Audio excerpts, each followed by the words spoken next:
우리가 계속해서 마지막 때에 대해서 베드로 후서를 통해서 보고 있는데, 지난 시간에 하나님과 시간의 관계에 대해서 이야기를 했습니다. 하나님은 시간의 주관자시다. 시간을 만드셨고 시간을 주관하시고 하시는 면이 있습니다. 근데 그 시간을 주관하실 때 완벽하게 모든 시간을 하실 수 있는 것은 하나님은 전능하시기 때문에 그렇다. 하나님의 전능하심과 시간을 주관하심, 그런 면을 볼 수 있는데, 그런 시간을 주관하시는 가운데 하나님의 중요한 두 가지 특징이 나타납니다. 하나는 하나님의 의로우심. 그래서 결국은 이 세상의 모든 악한 것을 심판하는 그날이 온다 하는 것입니다. 그렇지만 그 날이 하나님을 믿는 백성들에게는 기다려도 오지 않아. 왜 우리가 기대하고 원하는 때보다 하나님의 때는 훨씬 늦는가 하고 생각할 수 있는데, 그것은 또 하나의 하나님의 그 품성, 자비로우심 때문에 그렇다는 것입니다. 하나님의 자비로우심. 그래서 하나님의 본래의 뜻은 모든 사람이 하나님 믿고 구원받기를 원하신다. 그것이 하나님의 본래의 뜻이라고 그랬습니다. 그렇지만 끝까지 하나님을 등지고 하나님을 대적하고 다른 길로 가며 죄악의 길을 갈 때에 마침내 그들을 심판하시는 그날이 있게 되는데, 최대한 하나님의 백성들이 하나도 빠짐없이 주님 앞에 돌아오는 그날까지 기다리신다는 얘기를 했습니다. 그래서 그런 면으로 지금의 때를 설명할 수 있다고 얘기를 했습니다. 오늘은 좀 더 구체적으로, 그러면 역사를 하나님이 어떻게 주관하고 계시는가, 이런 면을 함께 보려고 합니다. 역사를 주관하는 면. 근데 그 역사의 흐름을 보는 면에서 먼저 이 세상에서 일반적으로 보는 역사의 흐름의 관점 네 가지를 먼저 함께 보려고 합니다. 첫째는 그 역사를 점진적 발전으로 보는 관점이 있습니다. 역사는 그러니까 소위 진화론적 관점이에요. 옛날 사람은 아무것도 모르고 어리석었다. 그런데 점점 발전을 해가면서 석기 시대부터 발전을 해서 지금처럼 가장 발전한 시대가 되었고 앞으로도 더 발전할 것이다. 이렇게 생각하는 관점입니다. 가장 파퓰러해요. 바로 그런 면을 보는 것이 소위 헤겔의 정반합, 그러니까 변증법적 발전이라고 할 수 있습니다. 정반합의 과정으로 보는 거예요. 그러니까 하나의 흐름이 있으면 그 흐름에 반대 흐름이 나타나요. 그럼 서로 갈등을 하다가 결국은 서로 합해져서 새로운 주도적 흐름을 만들고, 주도적 흐름이 만들어졌을 때 다시 거기에 대한 반대가 나타나. 그러니까 thesis라고 하는데, thesis가 있으면 antithesis가 있고, 그것이 합쳐져서 합이 됩니다. synthesis가 됩니다. 그래서 이러한 과정이 끊임없이 역사의 반복이 되어서 점차로 발전적으로 나아간다, 이런 얘기입니다. 이런 면이 좀 더 구체적으로 적용된 사례가 소위 마르크스의 유물론이에요. 유물론이 계속적으로 가진 자와 가지지 못한 자의 갈등으로 풀어요. 자본가와 노동자의 갈등으로 풉니다. 그래서 그 갈등이 있다가 결국은 노동자가 승리하고 유토피아가 될 것이다. 이것이 그 마르크스의 이야기인데, 헤겔의 정반합 유물론적 그 발전으로 보면 마르크스의 유물론의 치명적 약점이 그 뒤를 얘기 안 해. 정반합이 되었으면 그 다음을 얘기해야 되는데 그 다음이 없어요. 그게 치명적 약점 중에 하나이고, 또 다른 면에서 그 유물론은 사실 인간의 품성이나 이런 건 인간도 하나의 동물적 물질로 봐요. 그리고 결국은 궁극적으로는 그 공산주의의 가장 특징이고 가장 큰 허점이고가 뭐냐면 결과적 평등을 얘기합니다. 결과적 평등. 그러니까 중간에 능력이 있건 없건 노력을 많이 하건 안 하건 관계없어요. 마지막에 똑같이 나누는 거예요. 그 결과적 평등을 이야기하기 때문에 모든 효율이 떨어지기 시작하고, 그래서 소련과 같은, 구소련과 같은 현상이 나타나는 거예요. 아무도 일을 안 해. 일을 해봐야 더 얻는 게 없는데 뭐하러 더 일합니까? 일 안 해요. 능력이 많은 사람도 능력을 발휘하지 않아. 결과가 평등하니까. 자본주의는요, 기회의 평등을 이야기합니다. 결과의 평등 이야기하지 않아요. 기회의 평등을 이야기해요. 여하튼 그런 공산주의와 자본주의의 대립이 있다가 그것이 또 합으로 간다는 거야. 수정자본주의, 또 수정된 어떤 그 공산주의, 사회주의, 이런 식으로 나갔다가 또 이제 세상의 세력도 양극으로 갔다가 하나가 무너지고 하나가 남았잖아요. 미국만 남았잖아요. 또 하나가 반대가 또 나와. 또 중국이 나오고. 중국이 없어지면 또 다른 반대가 나오겠지. 뭐 이런 식으로 역사를 보는 과정. 근데 문제는 이 점진적 발전 또는 유물론적 변증에서 나오는 그 역사를 보는 관점 속에서는 인간 개개인의 존엄성이 말살이 됩니다. 하나의 톱니바퀴 하나의 톱니에 불과해. 그들이 공격하는 자본주의의 약점을 그 유물론적 변증에서도 똑같이 나타난다고. 전체주의적으로 면해보지 개개인의 그 개성은 존중되지 않아. 개개인의 존엄은 없고.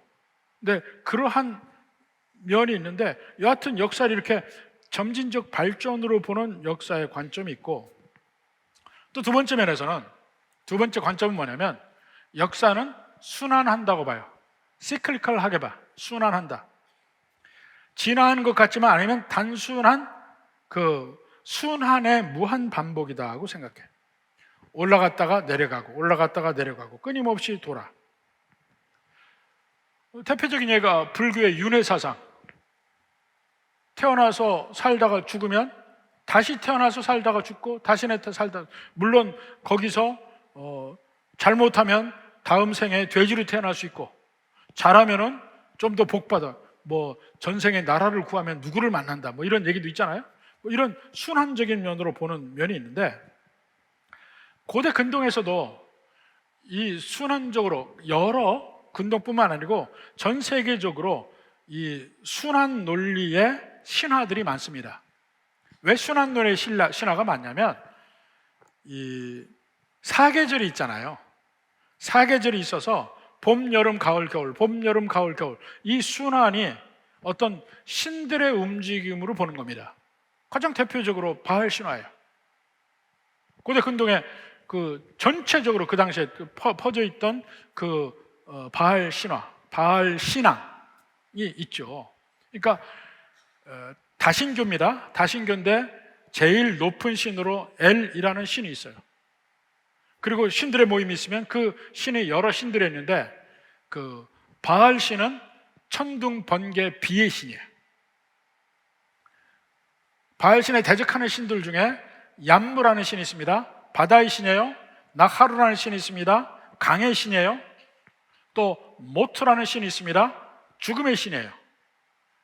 또 바알의 누이 동생인 아세라가 있습니다.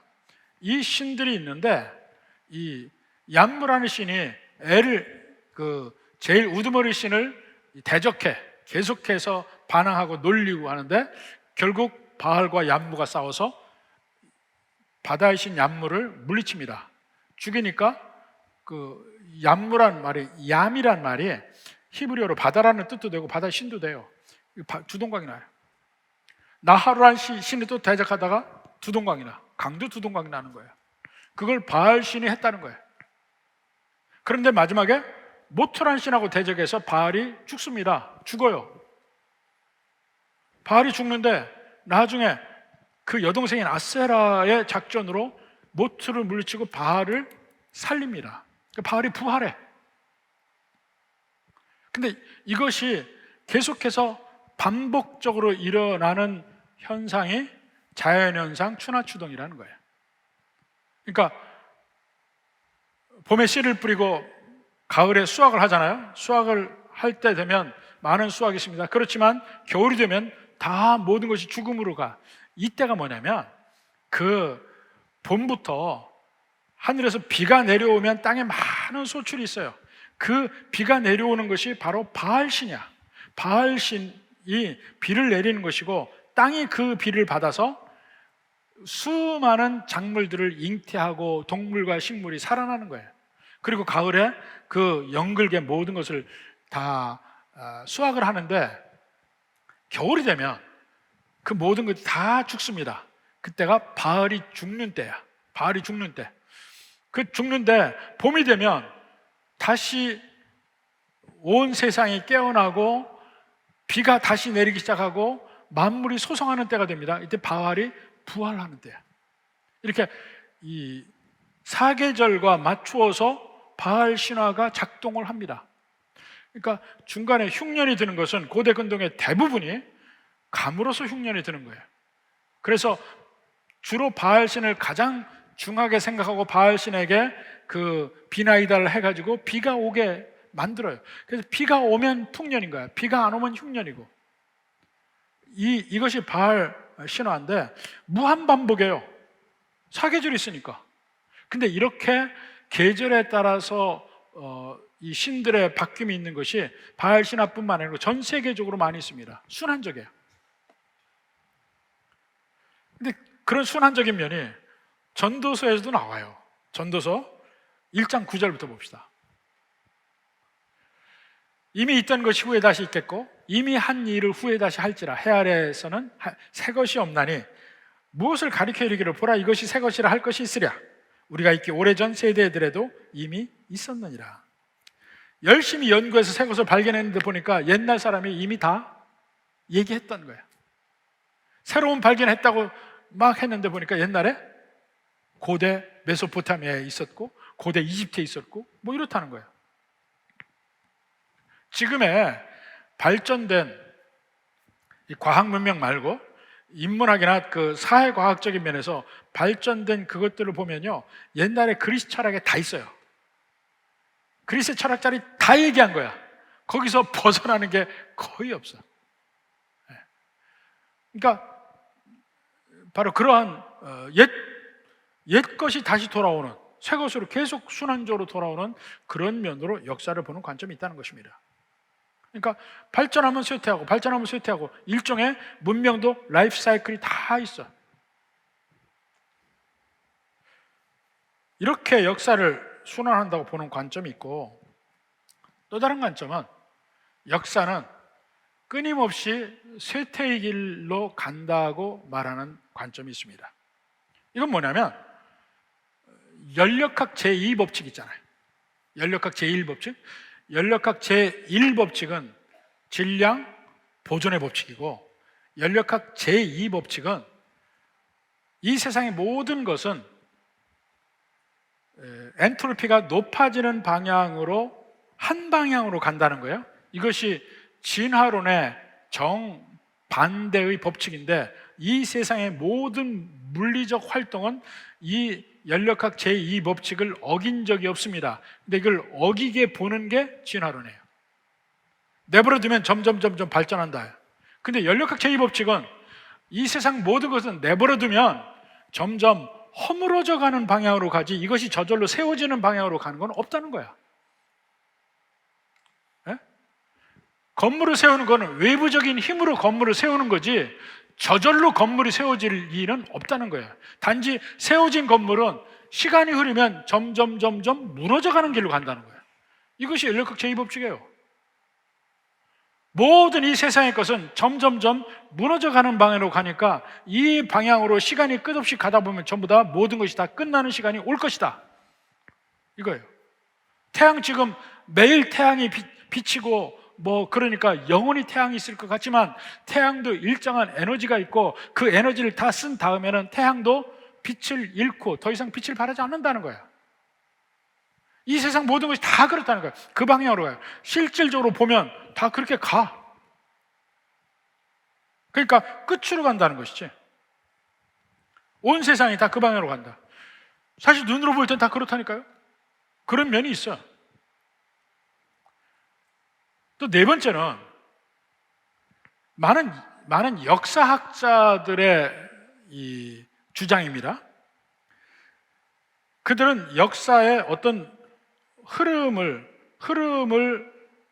캐치해내기를 원해서 공부를 합니다. 역사에 어떤 일정한 흐름이 있는가? 역사에 어떤 법칙이 있는가? 그 역사에서 그러면 마지막에는 어느 길로 가고 있는가? 어떤 리듬이나 어떤 목표나 이런 걸 찾으려고 노력을 해요. 근데 그들이 끊임없이 그걸 찾으려고 노력해서 나온 결론이 뭐냐면 역사는 의미 없다. 목적도 없고 어떤 흐름도 없고 역사는 마치 우연의 연속인 것 같다고 얘기해요. 우연해.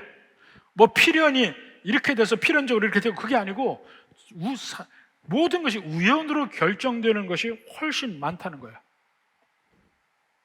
의미도 없고 법칙도 없고 목적도 없고 우연인 사건이 터지면서 그것이 연속으로 가면서 만들어지는 나비 효과라는 거죠. 나비 효과. 브라질의 나비가 파닥거리는 그 파닥거림이 어떻게 연속적으로 영향을 주어서 유럽의 주가까지 영향을 주는가? 온 세계에 영향을 주는가? 나비 효과예요. 전혀 연결이 없는 것 같은 것인데 그 의미 없는 그 어떤 것이 계속 연쇄적인 어떤 반응을 통해서 엄청난 일까지 이루어질 수 있다는 거예요. 그런 우연의 차이를, 우연으로 되어진 차이가 나중에 얼마나 극명한 차이를 주는가 하는 것이 한번 영화로도 나온 적이 있습니다. 회전문이라는 영화인데, 리볼빙 도어라는 영화인데, 그게 우리말로 뭐 정확히 뭐라고 되는지 모르겠습니다만, 그 기네스 펠트로가 나오는 영화예요. 근데 그 영화가 뭐냐면, 막 그 영화 배우가 막 가서 지하철에 가서 지하철을 타려고 하는데 잠깐 무슨 일이 있어서 그 지하철을 못 타. 그러면서 그 지하철을 한번 못 탔기 때문에 그 다음에 쭉 벌어지는 그 사람의 인생과 우연한 그 잠깐의 그 일이 없어가지고 지하철을 탄 그 여자의 인생이 나중에 어떻게 극명하게 달라지는지를 한 영화에서 표현한 영화예요. 한번 찾아보세요. 바로 그게 이제 바로 회전문에서 가냐 못 가냐의 차이에 따라서 그 모든 것이 바뀌는 거예요. 이렇게 우연의 연속이다 고 보는 관점들이 있어요.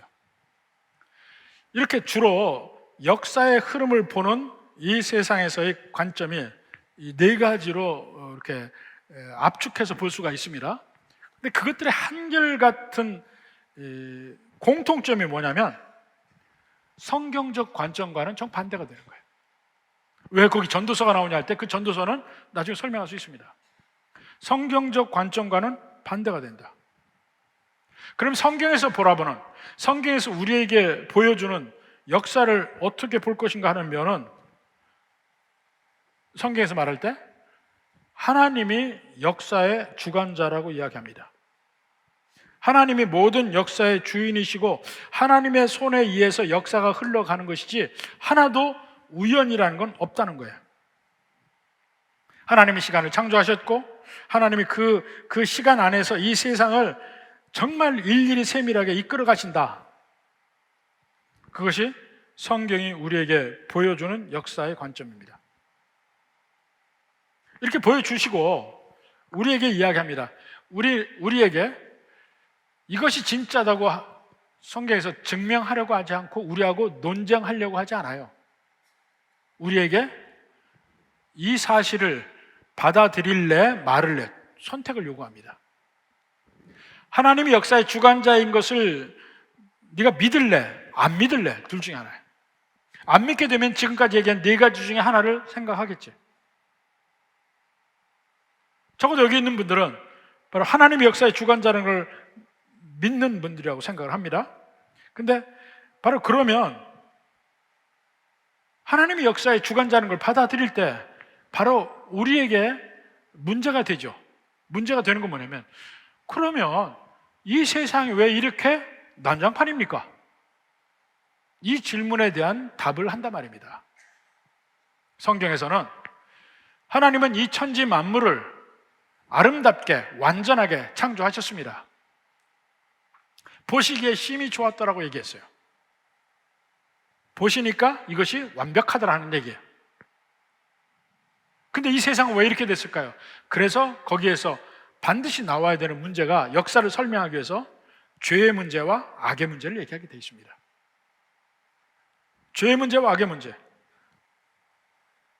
악이 이 세상에 들어와서 이 창조 전에 있었던 타락한 천사 마귀가 아담을 꼬여서 아담이 그 마귀의 생각을 받아들일 때 악이 이 세상에 들어왔다는 거야. 그 악이 들어오면서부터 인간의 모든 삶이 바뀌고 인간과 공동 운명체인 이 세상도 바뀌었다는 거예요. 그러니까 선악과를 따 먹은 거에 대해서 하나님이 아담을 추궁합니다. 네가 선악을 알게 하는 나무의 실과를 따 먹었느냐 물을 때 아담이 뭐라 합니까? 네, 하나님이 내게 주신 이 여자가 내게 줘서 먹었습니다. 여자에게 묻습니다. 내가 먹었느냐? 예, 뱀이 주어서 먹었습니다. 그 다음에 뱀에게 묻지 않아요.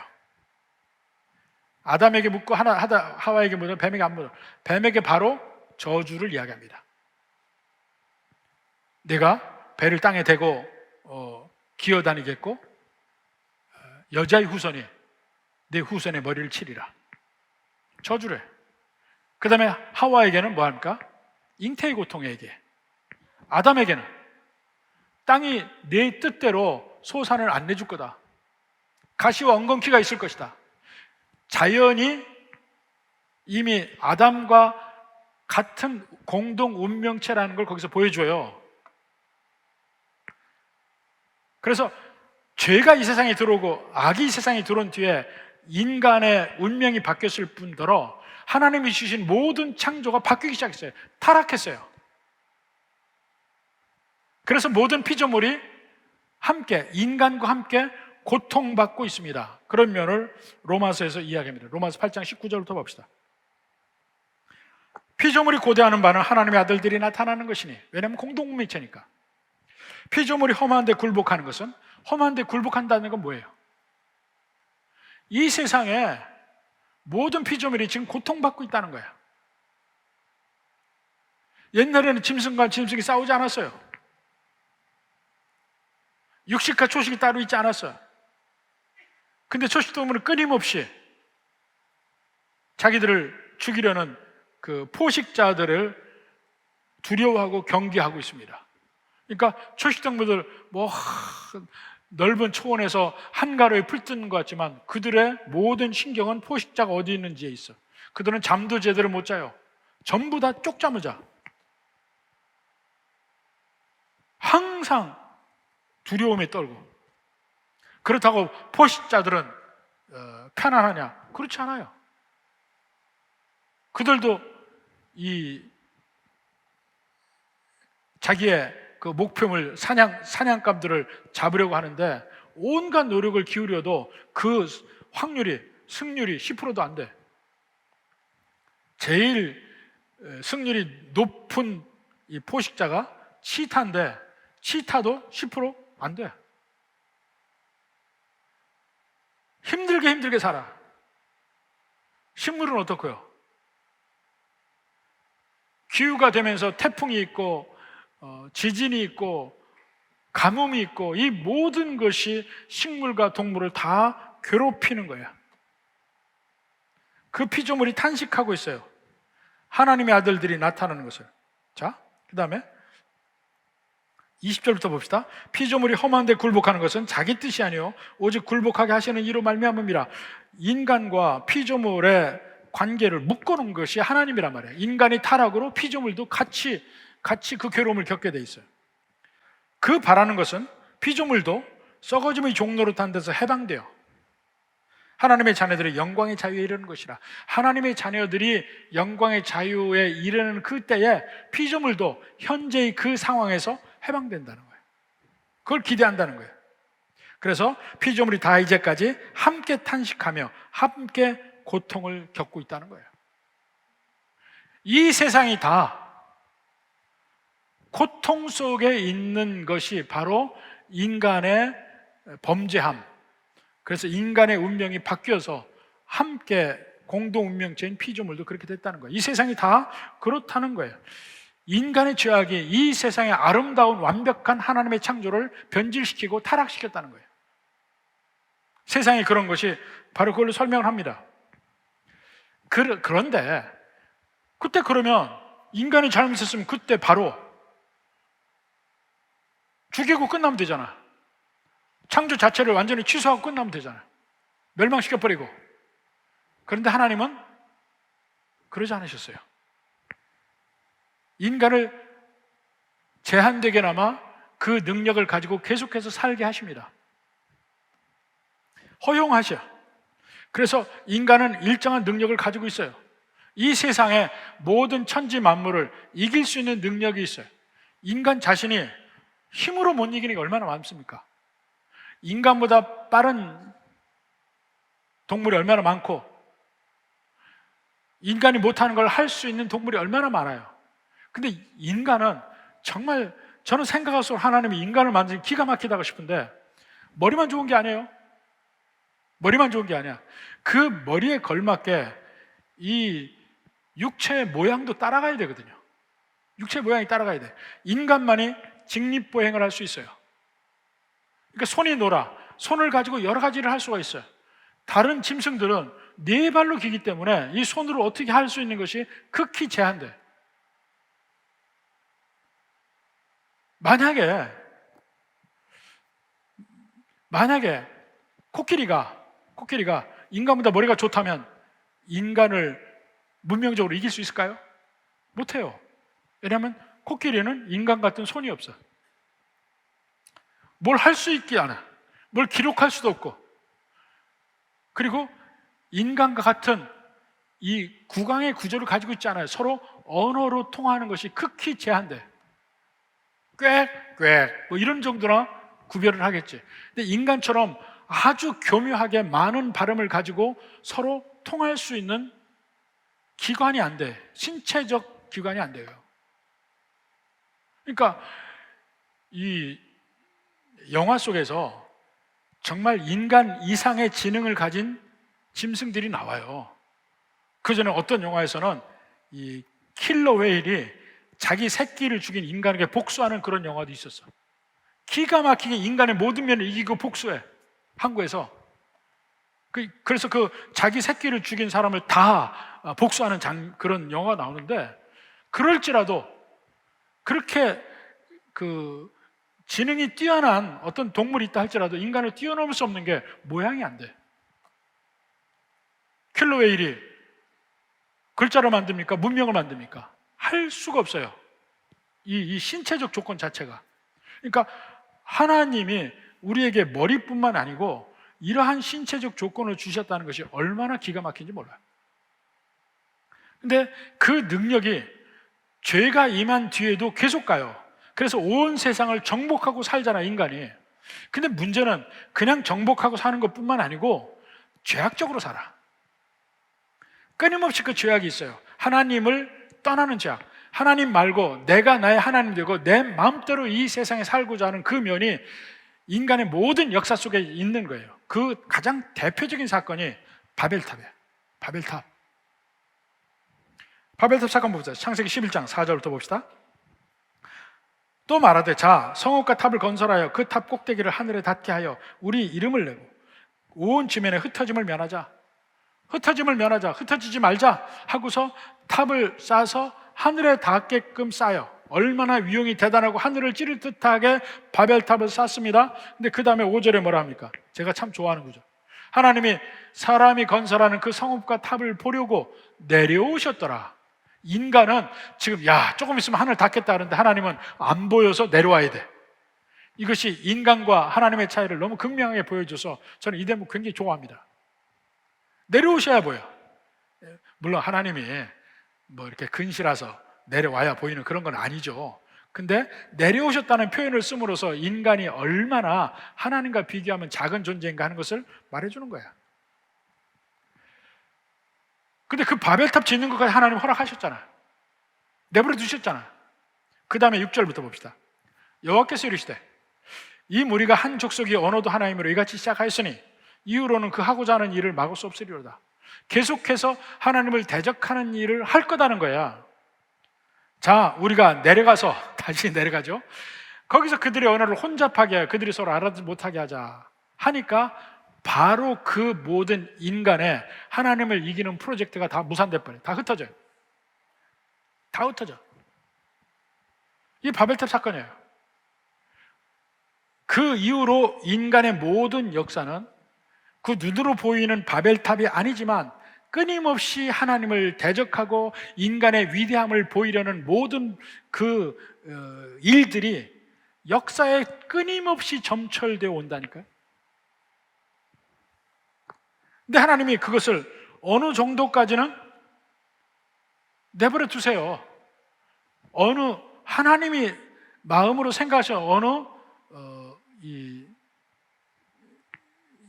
기폭점이 있는 것 같아. 어느 threshold 포인트가 있는 것 같아. 그것을 기다렸다 거기까지 가면 그 다음에 하나님이 그걸 물리치죠. 바벨탑에서 언어를 혼잡하게 하는 것처럼. 인간이 하나님을 대적하는 너는 성공하는 것 같다가 무너지고, 성공하는 것 같다가 무너지고, 성공하는 것 같다가 무너지고, 이것이 역사의 일종의 반복이라는 거예요. 그러니까 순환 논리로 보는 면이, 전도서에서 이야기하는 면이 어느 정도 일리가 있는 것이 바로 하나님이 어느 정도 허용하시다가 어느 시점, 임계점에는 그걸 막고 하는 것을 보게 된다는 것입니다. 그래서 그런 부분으로 역사를 이해할 수 있다는 것이죠. 그런데 그 인간의 악이 그럴 때 하나님은 거기에 말고 하나님 나름대로의 역사의 계획을 가지고 있습니다. 그 계획이 뭐냐면 인간의 악을 행하고 죽음의 길을 가고 온 세상을 이렇게 만들었는데 하나님이 그것을 다시 구원하실 계획을 가지고 있다. 구원하실 계획을 가지고 있다. 그것이 구원의 역사입니다. 성경 전체는 바로 하나님이 그 악에 빠진 인간을 어떻게 구원하실지 구원의 역사를 쭉 보여주는 것이 성경책 전체예요. 그래서 제일 먼저 하시는 일이 아브라함을 택하시는 일이에요. 아브라함을 택하셔서 그 일을 이루어요. 근데 창세기 보면 재밌는 것이 창세기 11장에 바벨탑 사건이 나오고 창세기 12장에서 아브라함을 부르십니다. 근데 역사적으로 보면요, 노아 시대 이후에 온 천지 사방에 인류가 나가서 사는 그것을 쓴 성경이 10장이에요. 창세기 10장. 10장에서 셈과 함과 야벳의 후예들이 온 세상에 이렇게 퍼져 살더라 하는 얘기가 나와요. 근데 그것은 바벨탑 사건 이후 일이라고. 근데 11장에 오히려 앞에 있었던 11장의 바벨탑 사건을 뒤에 써요. 쓴 이유가 뭐냐면 12장에 하나님이 왜 아브라함을 일방적으로 부르실 수밖에 없는지 그 이유를 설명하는 거예요. 창세기 1장부터 11장까지는 우리가 선사시대라고 그래요. Prehistoric period. 선사시대야. 우리가 역사 속에서 알 수 있는 것은 아브라함 때부터야. 근데 그 선사시대 역사가 마지막에 뭘로 끝나냐면 바벨탑 사건으로 끝나요. 인간이 이렇게 하나님을 대적하는 일이 멈추지 않아서 인간은 참 구제불능의 존재이다. 이게 바벨탑이야. 그래서 하나님이 직접 나서서 인간을 구원하는 일을 시작을 하시는 것이 하나님이 아브라함에게 찾아오신 거예요. 아브라함에게 오셔서 일방적으로 약속을 주셔서 그 일을 쭉 이루어 나가는 것이 성경의 역사예요.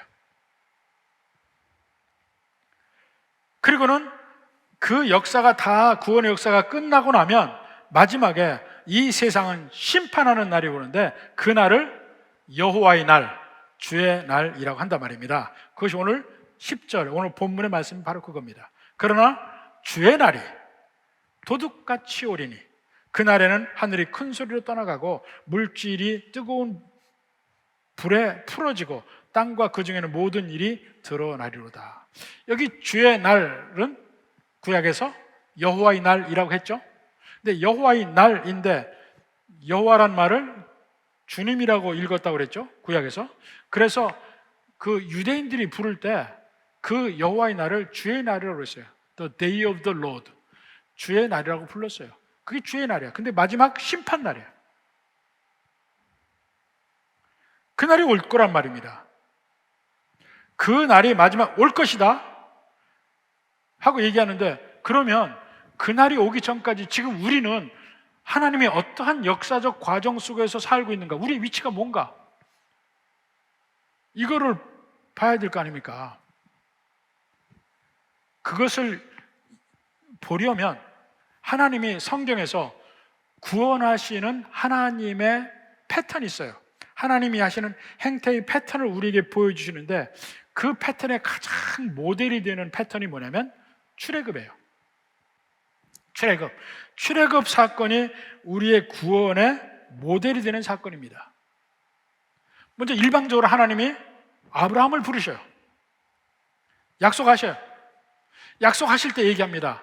이 가나안 땅을 내게 주리라. 젖과 꿀이 흐르는 땅, 이 땅을 내게 주리라. 축복의 땅이에요. 그런데 그 주는 과정과 방법이 있습니다. 먼저 아브라함의 자손들이 애굽으로 가. 70명 또는 72명의 그 야곱의 가족들이 애굽으로 가는 것으로 창세기가 끝나잖아요. 애굽으로 가서 애굽에서 400년을 있다가 나옵니다. 이 출애굽의 과정이 하나님이 하나님의 백성을 구원하시는 패턴이야. 패턴을 보면 400년 동안 이스라엘 백성들이 70명이 애굽에 갔다가 400년이 지나면서 거의 한 200만 정도로 커집니다. 그 안에서 근데 200만 정도로 커질 때 애굽에서는 종살이 해요. 너무너무 힘들어. 그 종살이 하면서 괴로움 속에서 400년을 있어요. 그 400명이, 이 400년 동안 이스라엘 백성들이 괴로운 기간에 하나님은 어떠셨을까? 하나님은요, 그 괴로움을 보면서 다른 모든 성경을 통해서 이해할 수 있는 것은 하나님도 마음이 괴로웠어요. 그러나 때를 기다려요. 때를. 어떤 때냐면 그 400년이 차는 때를 기다렸어요. 여러 가지 이유 때문에 기다려요. 그 가나안 땅의 아모리 족속의 죄악이 관영하지 않아서, 넘치지 않아서 기다리는 면도 있고, 여러 가지 이유를 얘기할 수 있지만 하여튼 하나님의 때를 기다려요. 때가 됐을 때 어떻게 합니까? 처음에 모세를 택하셔서 모세가 구원하려고 하다가 실패하고 미디안 광야로 갔어요. 하나님의 미디안 광야에서 모세를 불러서 다시 애굽으로 가게 하는 거예요. 다시 가게 해서 모세가 그 하나님의 백성들, 이스라엘 백성들을 끌고 나옵니다. 애굽의 바로는 못 가게 막으려고 해. 근데 그것을 하나님의 일방적인 기적적 행동으로 그 바로의 손아귀에서 빼내서 데리고 나옵니다. 나오는 과정에서 바로와 그 모든 군대는 홍해바다에서 물에 빠져 죽죠. 광야 생활 40년을 거쳐서 마침내 그들이 가나안 땅에 들어가요. 그러니까 하나님이 주시고자 하는 그 가나안 땅, 약속의 땅 밖에서 하나님의 백성들을 만드시고 종되었던 데서 뺏어내서 그 곳으로 인도해내는 것이 하나님의 구원 계획이에요. 또한 그 중에서 광야 40년이 참 재밌습니다. 광야 40년 동안의 생활을 적은 책이 민수기예요. 근데 바로 그들이 시내산에서 먼저 백성의 수를 셉니다. 그리고 40년 있다가 마지막 모압 평지 가면서 백성의 수를 한 번 더 세요. 두 번의 백성을 수를 세는데 그 백성의 수가 똑같아. 한번 봅시다. 민수기 2장 32절.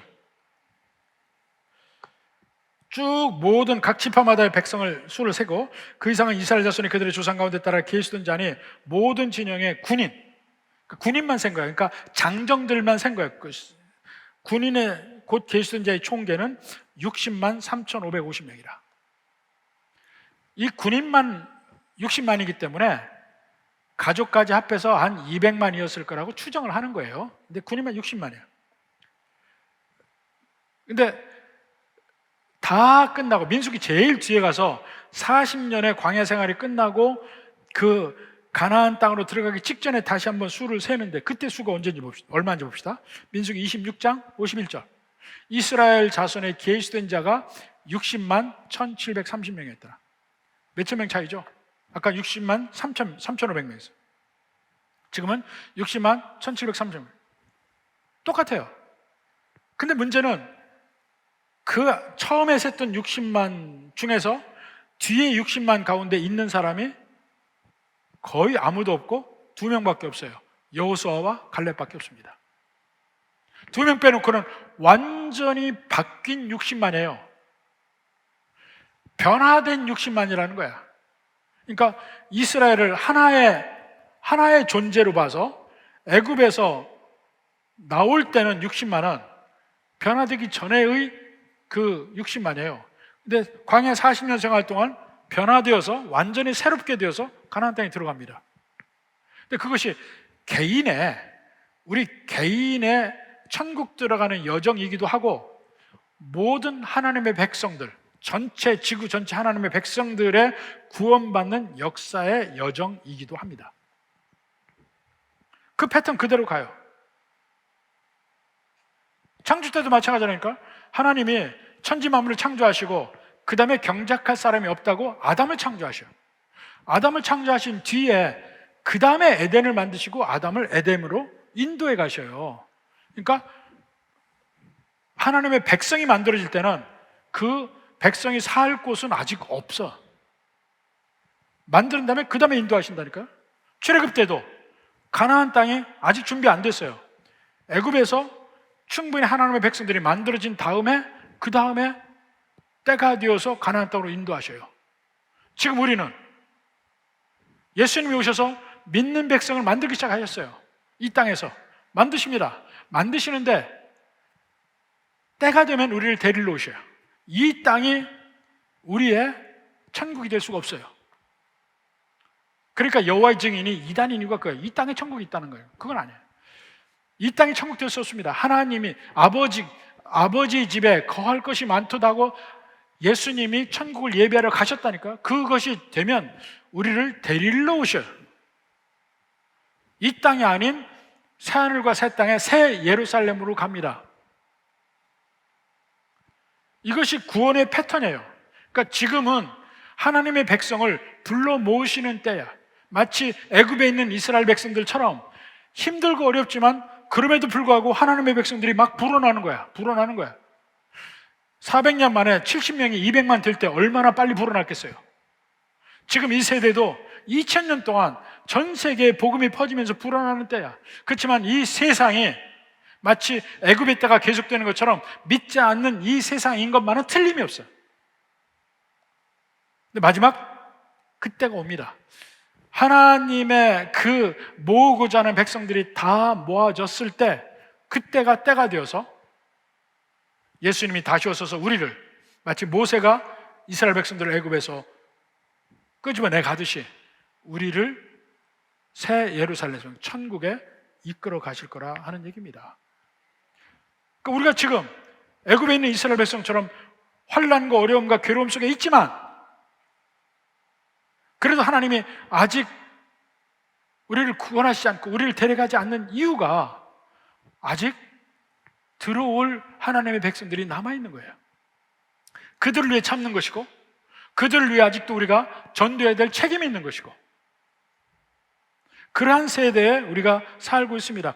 하나님의 구원의 역사적 패턴을 보면 바로 그렇다니까. 그리고 심지어는 그 새하늘과 새 땅은 완전히 지금의 이 땅이 없어지고 새로 되는 땅도 아니고 우리도 없어지고 완전히 새로 되는 게 아니에요. 변화된다고 얘기해요. 변화된다고. 우리는 영광의 몸으로 나중에 변화되어서 천국 갈 것이고, 이 새하늘과 새 땅도 현재 이 우리가 사는 이곳이 체질이 풀어지고 완전히 변화되어서 새하늘과 새 땅이 된다니까. 그래서 아까 로마서 8장 21절 봤죠? 그 바라는 것은 피조물도 썩어짐의 종로 듯한 데서 해방되어, 로마서 8장 21절, 썩어짐의 종로 듯한 데서 해방되어 하나님의 자녀들의 영광의 자유에 이르는 것이라. 이 피조물도 없어지는 게 아니라니까, 변화된다니까요. 우리 인간처럼. 우리는요, 고린도전서 15장 51절부터 봅시다. 보라, 내가 너에게 비밀을 말하노. 우리가 다 잠잘 것이 아니요 마지막 나팔의 순식간에 호련히 다 변화되리니. 우리의 주체가 바뀌는 게 아니에요. 변화돼.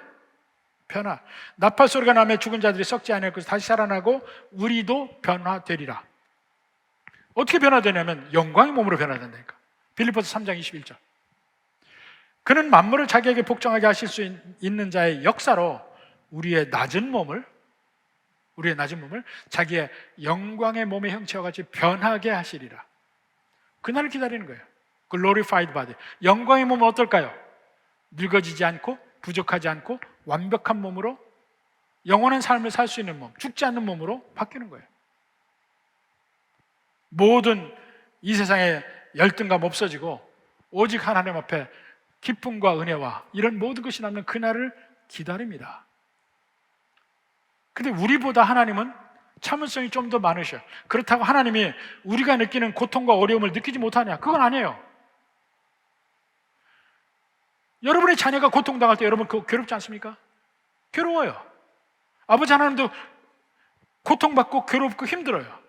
그렇지만 기다려요. 뭐 때문에요? 아직도 집에 들어오지 않은 자식을 위해서, 아직도 찾지 못한 영혼들을 위해서 기다리시는 거예요. 그 하나님의 사랑을 깨닫고 우리도 함께 힘을 내 기다리며 전도하는 거예요. 주님이 오신 그날을 기다리며. 하나님은 계속 그러한 패턴들이 하셨으니까 바로 그날을 온전히 기다릴 수 있는 우리 모두가 되기를 주님의 이름으로 축원합니다.